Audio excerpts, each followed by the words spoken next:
No niin, hyvää huomenta kaikille. Ruvetaan aloittelemaan Netumin järjestämää webinaaria Tekoäly vastaan organisaatio. Kuka vie ja kuka vikisee? Lähdetäänpä sitten liikkeelle. Tervetuloa vielä. Muutama yleinen sana tästä meidän järjestämästä webinaarista. Webinaari tallennetaan ja linkki tallenteeseen jaetaan kaikille rekisteröityneille, myös heille, jotka eivät tässä ole mukana. Kysymyksiä voi jättää chattiin tai Q&A-osioon Teamsissa.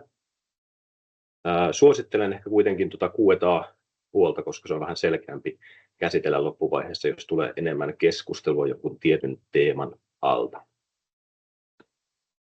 Ja tosiaan aiheena oli tämä tekoäly vastaan organisaatio, kuka vie ja kuka vikisee. Avataan vähän, mitä me tällä tarkoitetaan tähän alkuunsa.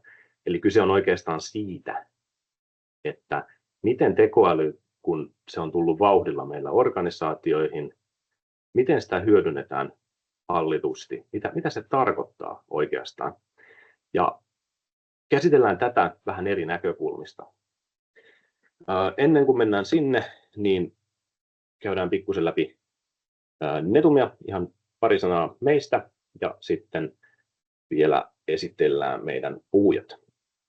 Ja mä olen tosiaan tämän webinaarin isäntä, Jani Henriksson, toimin Netumilla Chief AI Officerina, ja sitten meillä on mukana Enni ja Tuomas. Sanotteko hyvät huomenet?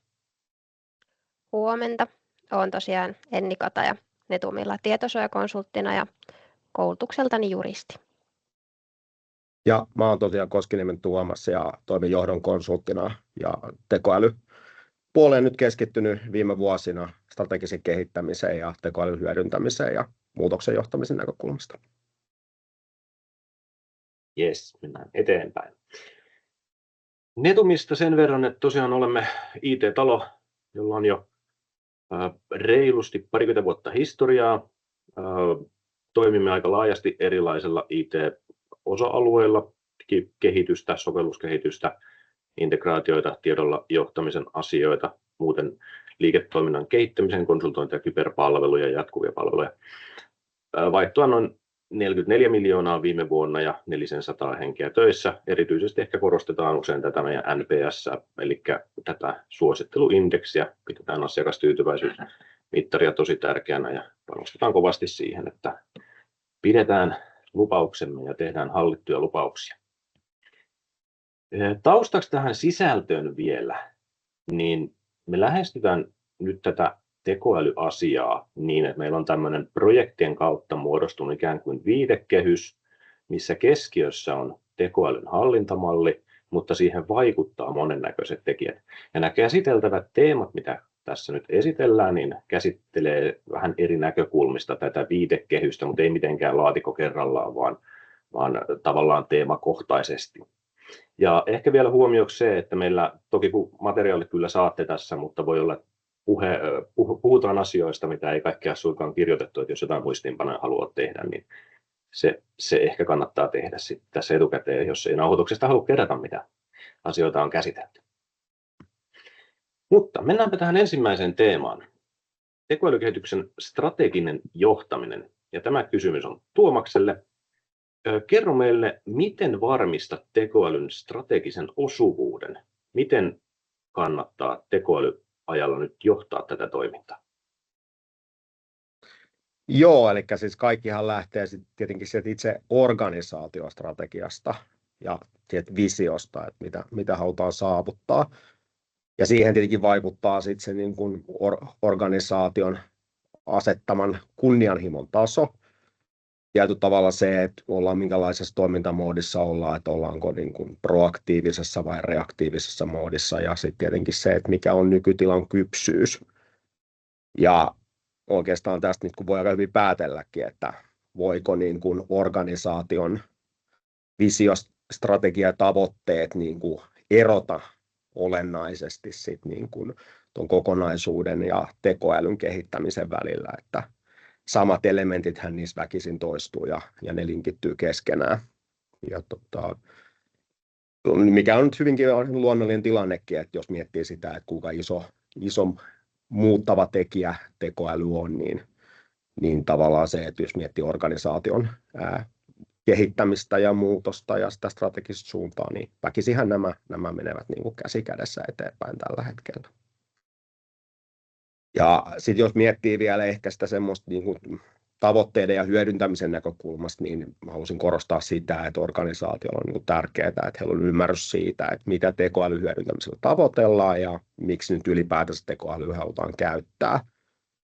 Että nämä pitäisi niin kuin selkeästi olla määritettynä ja ymmärrettynä ja tietenkin kommunikoituna siellä organisaation sisällä sitten.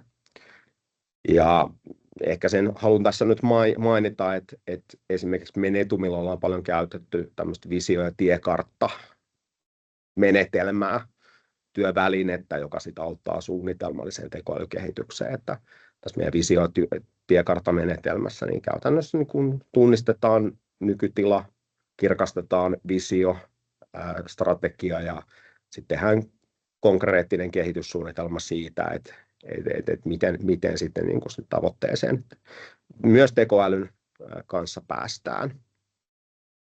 Muuta asioita ehkä mä haluaisin vielä nopeasti tuoda esille, niin tavoitteellinen kokeilukulttuuri, sitä kannattaa luoda ja kehittää ja sitten myöskin niin kuin tosiaan niin kuin näiden aidosti hyödyntävien tekoälyprojektien tunnistaminen ja niiden vieminen tuotantoon.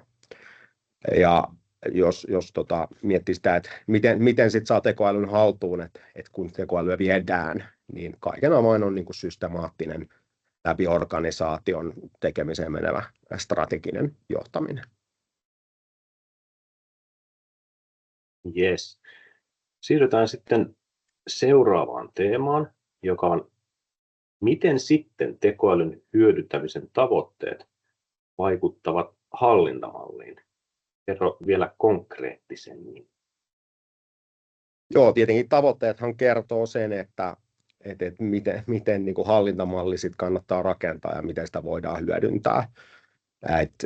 Ihan siitä, että missä toiminnoissa, millä tapaa tekoälyä halutaan käyttää ja mitkä on ne hyödyt, mitä tekoälyn avulla halutaan sit saavuttaa ja miten toiminta sit mahdollisesti muuttuu niin kuin tekoälyn myötä.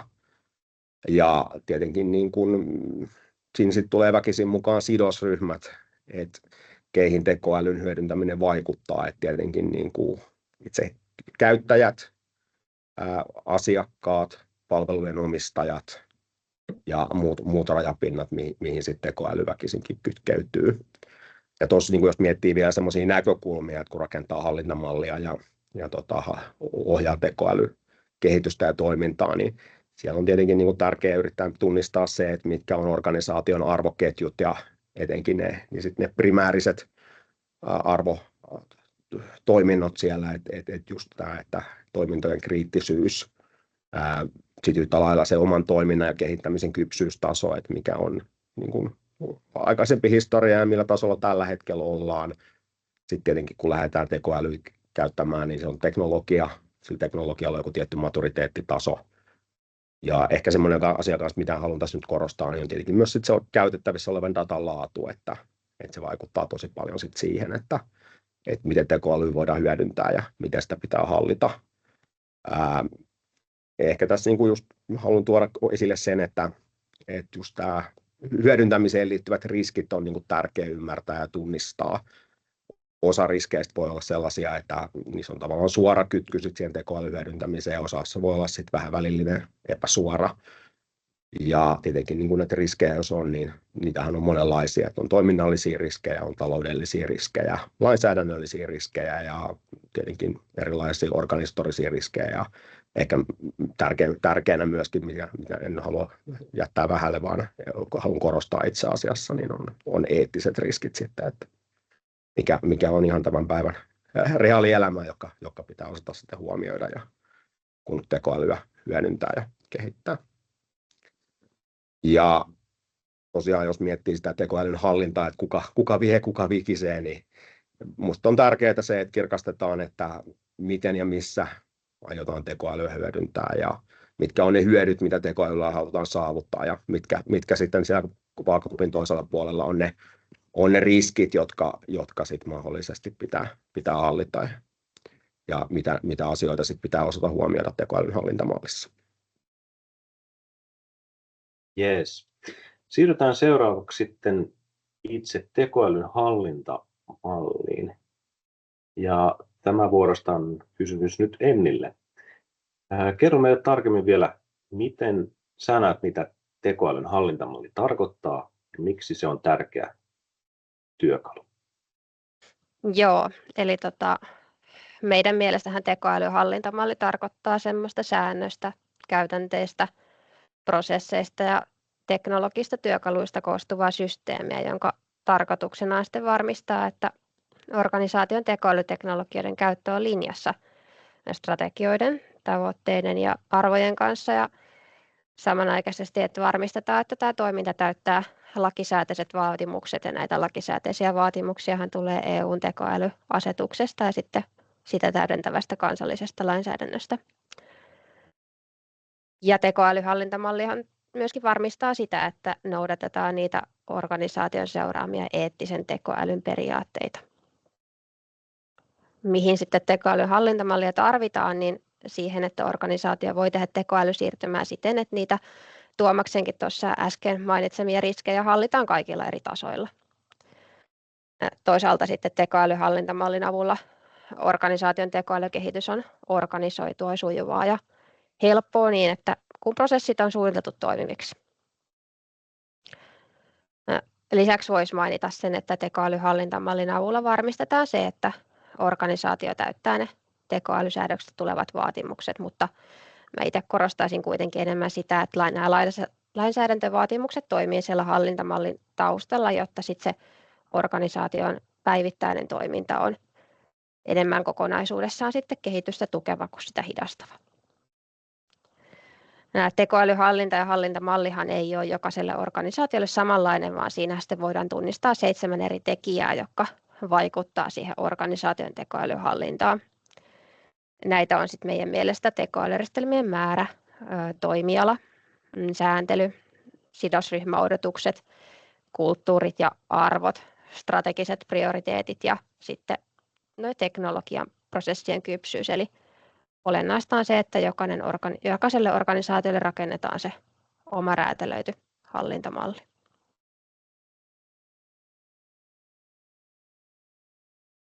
Kiitos. Syvennytään vielä hiukan paremmin eettisiin periaatteisiin. Miten näet, että nämä toteutetaan tekoälyn hallinnassa? Joo, ihan ensin niistä eettisistä periaatteista. Aika usein niitä eettisiä periaatteitahan on aika paljonkin esitelty ja tässä nyt ehkä nostaisin esiin semmoisen periaatteet kuin ihmisen toimijuus, tekninen vakaus ja turvallisuus, yksityisyyden ja datan hallinta, avoimuus, monimuotoisuus, syrjimättömyys ja sitten sosiaalinen ja ympäristöön liittyvä hyvinvointi. Ihmisen toimijuudellahan tarkoitetaan sitä, että nämä tekoälyjärjestelmät kehitetään semmoisiksi työkaluiksi ja niitä käytetään semmoisina työkaluina, että ne palvelee ihmisiä ja kunnioittaa sitten samalla ihmisarvoa ja itsemääräämisoikeutta. Kuitenkin siten, että ihmisen on myös aina pitäisi olla mahdollista hallita ja valvoa tekoälyjärjestelmiä. Ja teknisellä vakaudella puolestaan sitten tarkoitetaan sitä, että tahattomat ongelmatilanteet voidaan ratkaista vakaasti siten, että toiminta palautuu nopeasti, laitonta toimintaa ei tapahdu ja haitat pidetään sitten mahdollisimman pieninä sekä organisaatioille että yksittäisille ihmisille. Yksityisyydestä taas voi sanoa sen verran, että tekoälyjärjestelmiähän koskettaa samat vanhat tiukatkin tietosuojavaatimukset ja muut yksityisyyden koskevat vaatimukset laadun ja eheyden osalta. Ja avoimuus on tosi tärkeä eettinen periaate. Se on osin yhdenmukainen sitten läpinäkyvyyden ja selitettävyyden kanssa. Eli tekoälyjärjestelmien toiminnan tulisi olla selitettävää ja niiden käyttöönottajille pitäisi tiedottaa aina asianmukaisesti kulloisenkin tekoälyjärjestelmän suorituskykyyn liittyvistä vaatimuksista ja rajoituksista. ja aina niille henkilöille, joihin nämä tekoälyjärjestelmien vaikutukset kohdistuu, tulisi kertoa heidän oikeuksistaan. Monimuotoisuudella sitten puolestaan tarkoitetaan sitä, että niitä tekoälyjärjestelmiä käytetään ja kehitetään sellaisella tavalla, että mukana on monimuotoisia toimijoita ja edistetään tasa-arvoa ja vältetään syrjiviä vaikutuksia ja epäoikeudenmukaisia vääristymiä. Ja sitten tämä sosiaalinen ja ympäristöön liittyvä hyvinvointi on myös erittäin tärkeä, eli pitäisi pystyä seuraamaan niitä pitkän aikavälin vaikutuksia yksilöihin ja yhteiskuntaan, että toimitaanko kestävällä ja ympäristöystävällisellä tavalla. Näitä eettisiä periaatteita implementoidaan 4 eri reittiä, eli AI-hallinnan kautta, eli dokumentaatiotason kautta, kehityksen ja designin, osaamisen kehittämisen ja sitten sidosryhmäkommunikaation kautta. Mun mielestä jokaisen organisaation olisi tärkeää muodostaa oma kanta näistä, että mitä eettisiä periaatteita he haluavat noudattaa ja sitten tehokkaasti implementoida näitä 4 eri reittiä.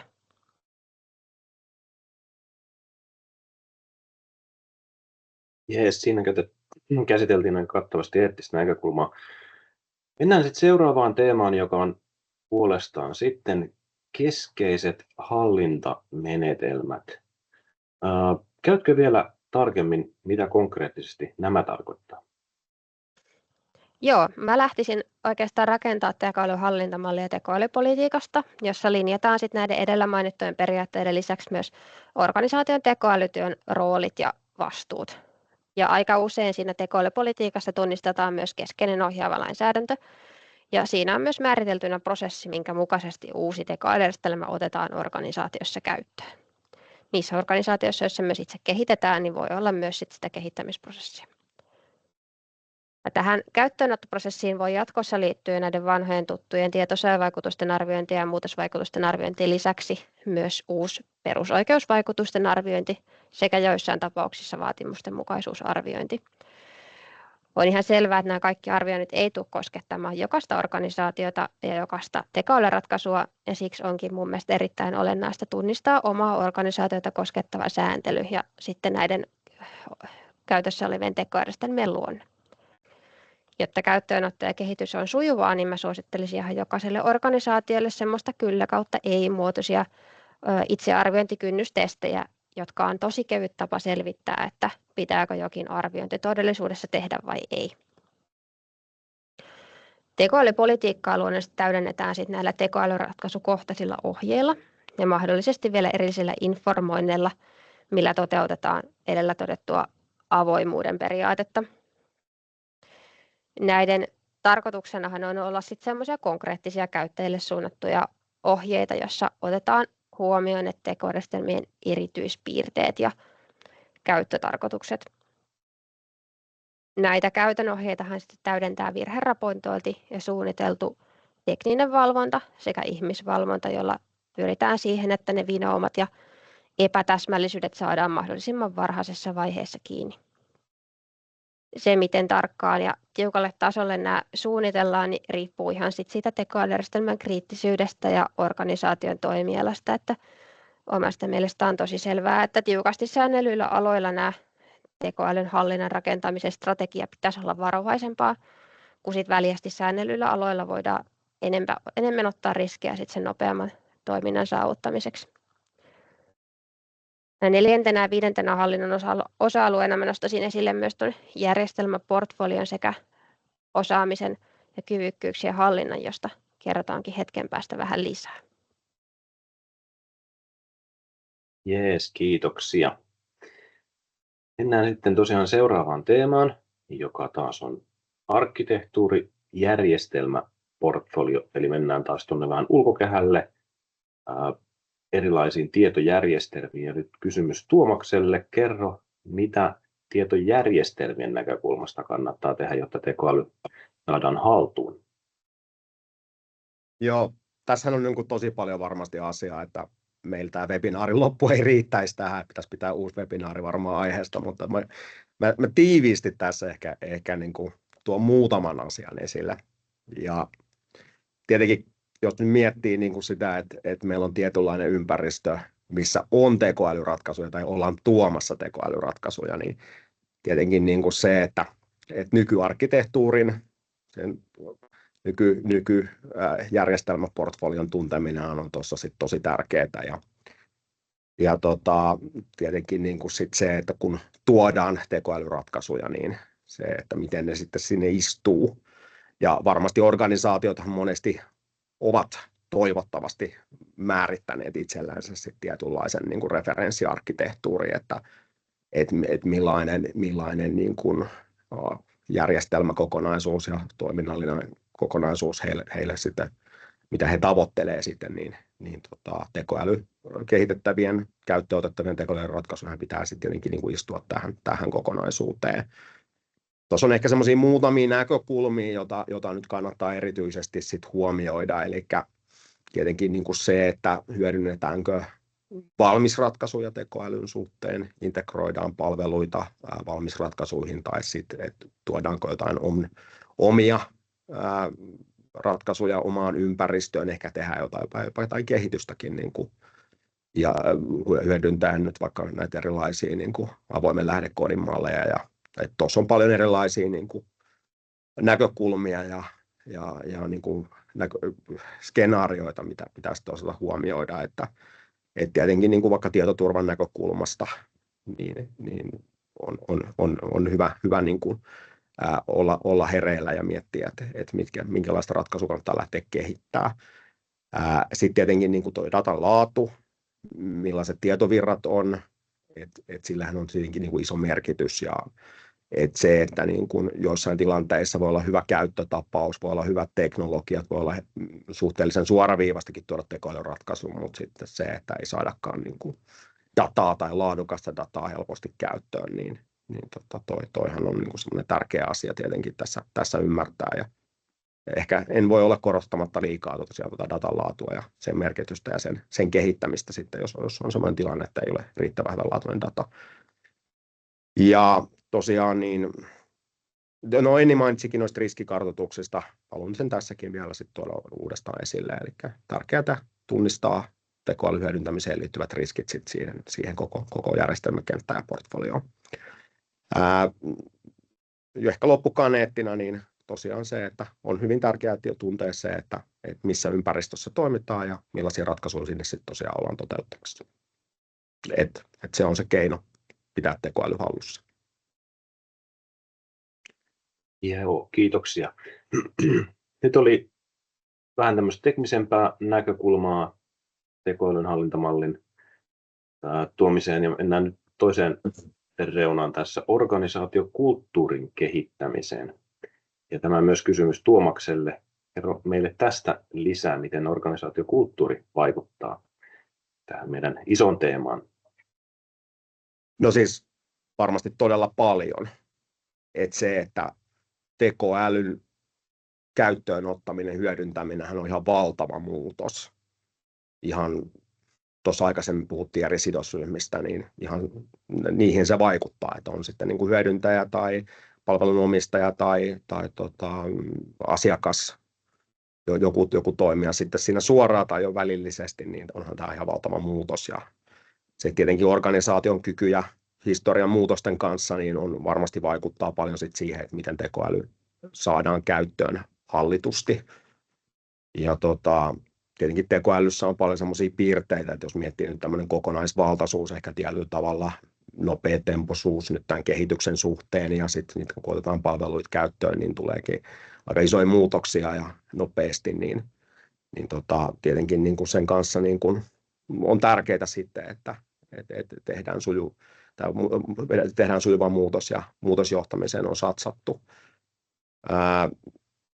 Tuossa nyt paljon puhuttiin niistä hallintamallin välineistä ja hyödyistä. Sieltä tietenkin just nämä strategiset tavoitteet, eettiset periaatteet, niin esimerkiksi nämä on semmoisia välineitä, joka antaa sit paljon sitä suuntaa ja asettaa raameja sitten sille toiminnalle ja organisaation kulttuurin kehittämiselle.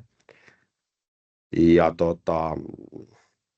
tietenkin niin kuin jos miettii vielä, Enni puhui tuossa aikaisemminkin niistä toimialan erityispiirteistä, niin tähän ne vaikuttaa paljon siihen just se strateginen niin kuin asento, organisaation asenne, sitoutuminen ja muutoskyvyn siten jo aikaisemmin, niin näähän tietenkin niin kuin paljon vaikuttaa siihen, että miten tekoäly sit saadaan niin kuin, tuotua organisaatioon ja miten organisaatiokulttuuria saadaan kehitettyä. Ehkä semmoinen osaamisen näkökulma on tosi tärkeää tuoda tässä esille, eli osaamisen kehittämiseen kannattaa vaan satsata todella paljon. Et se osaamisen kehittäminen on tietenkin niin kuin koulutus on siellä yksi keino, siinäkin on erilaisia niin kuin näkökulmia, yleiskoulutusta räätälöityy koulutuksia tarpeen mukaan. Sitten niin kuin semmoinen yleinen tekoäly, voisi sanoa tämmöinen asenne ja tekoälylukutaidon niin kuin tuominen, että ehkä meidän suomalaisten vahvuus on monesti ollut tämä tämmöinen niin kuin kriittinen lukutaito ja me ymmärretään niin kuin esimerkiksi kriittisesti niin kuin erilaista vaikka mediaa, niin ihan samahan pätee tässä tekoälyn suhteen, että semmoinen, että ymmärretään se, että mitä niin kuin tekoäly pystyy tekemään, kun asioin tekoälyn kanssa, niin tällaisia asioita minun ehkä syytä ymmärtää ja että tämmöistä niin kuin syvällistä arviointitaitoa, niin vaaditaan sitten tietenkin niin kuin organisaatiot yhtä lailla. Niin kuin sanoisin, niin muutoskykyihin panostaminen on mun mielestä tässä paljon sitä, ehkä se avainasia tai semmoinen painotettava asia ja niin kuin just kulttuurin kehittämiseen, niin laittaisin näihin tosi paljon panosta tässä vaiheessa. Jees, ja sitten vielä mennään viimeiseen teemaan kulttuurista kokeilutoimintaan. Eli kerro meille vielä, miten tämmöinen kokeilutoiminta kannattaa organisoida. No joo, ehkä toi otsikkokin kertoo, eli kokeilutoimisto, eli kannattaa miettiä sitä, että on tämmöinen ihan niin kuin selkeä organisaatio niin kuin kokeilun tekemiseen ja läpivientiin, että tämmöinen niin kuin, sehän lähtee siitä, että on selkeä niin kuin johtajuus organisaatiossa, tavallaan johtaja ja palveluiden omistajat on sitoutunut tekoälykehitykseen. Ehkä organisaatiossa voisi olla just vaikka tekoälylähettiläitä, jotka sitten on siellä toiminnoissa tämmöisiä niin kuin avainhenkilöitä, jotka tuntee sen kyseisen toiminnon ja ovat niin kuin tekoälyä, kykenevät niin kuin edistämään tekoälykehitystä. Sitten ehkä niin kun just miettii, että puhutaan kokeiluista, niin kannattaa tosi paljon panostaa erilaisiin kokeiluprojekteihin ja sitten niiden niin kun pilotointeihin sitten eri niin kun kohderyhmille sitten sen niin kun tietenkin palvelun mukaisesti. Jos miettii semmoista niin kuin systemaattista, organisoitua kokeilua, niin kokeilusta kun lähdetään tekemään, niin kannattaa lähteä miettimään alusta asti sitten, että miten sitä palvelua sit saadaan niin kuin ensinnäkin niin kuin pilotoinnista niin kuin sit tuotantoon ja tuotannosta sitten niin kuin lähteä skaalaamaan eteenpäin, että toi on niin kuin hyvä miettiä siitä alusta asti, että miten saadaan niin kuin tehtyä tekoälykehittämistä sitten pitkäjänteisesti ja skaalautuvasti, että organisaatiossa voi helposti tulla vähän semmoinen lässähdys, että tehtiin hyvä pilotti, mutta sitä ei sitten saatu jotenkin jatkettua erinäisistä syistä, että saadaan sitten, kun tunnistetaan hyötymahdollisuudet ja saadaan jo niin kuin havaitaan hyötyjä, kun hyödynnetään tekoälyä, niin miten sitä sitten saadaan niin kuin skaalattua ja pidettyä sitten niin kuin pitkäjänteisesti tuotannossa, niin noi on niin kuin mun mielestä semmoisia tärkeitä asioita. Ja ehkä sen kokeilutoimistossa myöskin niin kuin se semmoinen tietyllä tavalla palveluvuus, asiakaslähtöisyys on tosi tärkeää, että tunnistetaan niitä mahdollisuuksia, käyttökohteita tekoälylle ja sitten viedään niin kuin, tehdään laadukkaita kokeiluja ja sitten saadaan ne niin kuin vietyä hallitusti tuotantoon niin, että se tuotanto on myös sitten laadukasta. Et semmoinen niin kuin asiakaslähtöisyys tuossa on niin kuin tosi tärkeää. Ja ehkä niin kuin tuossa aluksi jo mainitsin siitä johtamisesta, omistajuudesta, niin että se on tosi tärkeää, että meillä on tosiaan tämmöinen niin kuin mietitty, suunniteltu tapa tehdä tekoälykokeiluja. Ja siinä tosiaan kannattaa satsata siihen, että siinä on selkeä omistajuus, selkeä johtajuus ja sitten selkeä organisointi läpi eri niin kuin toimintojen, että saadaan niitä kokeiluprojekteja ja ne laadukkaasti maaliin. Kiitoksia. Näin on tullut meidän 8 teemaa päätökseen. Aika vetää yhteen ja hetken päästä vielä mahdollisia kysymyksiä. Yhteenvetona, kumpi siis vie? Tässä on, jos ajattelee tämä punaista lankaa, mikä näillä teemoilla on ollut, mikä tuolla viidekehyksellä on oikeastaan ollut siinä, että toimintatapa pitäisi olla systemaattista, mutta ikään kuin kannustavaa näihin asioihin. Tekoäly on ollut valtava murros jo nyt, mutta kyllä se tulee vaikuttaa paljon toimintatapoihin, yrityksien kilpailukykyyn, organisaation erilaisiin tapoihin tehdä palveluita. Ja me nähdään se, että se on siis ehdottomasti tärkeä osa, mihin kannattaa panostaa, mutta sitten kuinka? Se, jos mitään ei tehdä, ei ole minkäännäköistä hallintaa, niin tokihan se on silloin viidakko, mikä menee omalla tavallaan eteenpäin, ja se on ainahan tavallaan asioita tapahtuu, se on vain onko se määritelty vai ei, ikään kuin eksplisiittisesti tehty tämmöinen hallintamalli ja toimintatavat, vai ovatko ne implisiittiset, ne ovat kyllä siellä, mutta niitä ei ole määritelty. No, ehkä tämmöinen isoin kysymys on tämä ensimmäinen, mistä lähtee liikkeelle, kuin ambitiotaso, mikä meidän organisaatiossa on järkevä ambitiotaso näille asioille ja missä ajassa. Mutta sitten tulee nippu tämmöisiä muitakin ehkä helppoa, kyllä ei-tyyppisiä kysymyksiä, tai niihin voi toki vastata sitten kyllä, ehkä, mutta tämmöisiä vähän checklista-tyyppisiä on olemassa, mitkä auttaa miettimään tiettyjä näkökulmia siitä, että ollaanko me semmoisella matkalla, että me itse hallitaan organisaatio tekoälyn hyödyntämismatkaa. Jos ei niin välttämättä olla, niin sitten se saattaa olla, että tekoäly itsessään vie tämmöisen ikään kuin sen organisaation sisällä itseään eteenpäin. Mutta tämmöinen olisi päivän kiteytys näistä meidän teemoista ja punainen lanka eri teemojen ympärillä. Ja tosiaan materiaalit saa jälkikäteen vielä tässä. Ja nyt voisi olla aika kurkata vielä. Oliko meillä kysymyksiä? Outi, autatko katsomaan, oliko vielä tullut yhtään kysymyksiä? Joo, Jani, ei ollut tullut yhtään kysymyksiä tällä kertaa.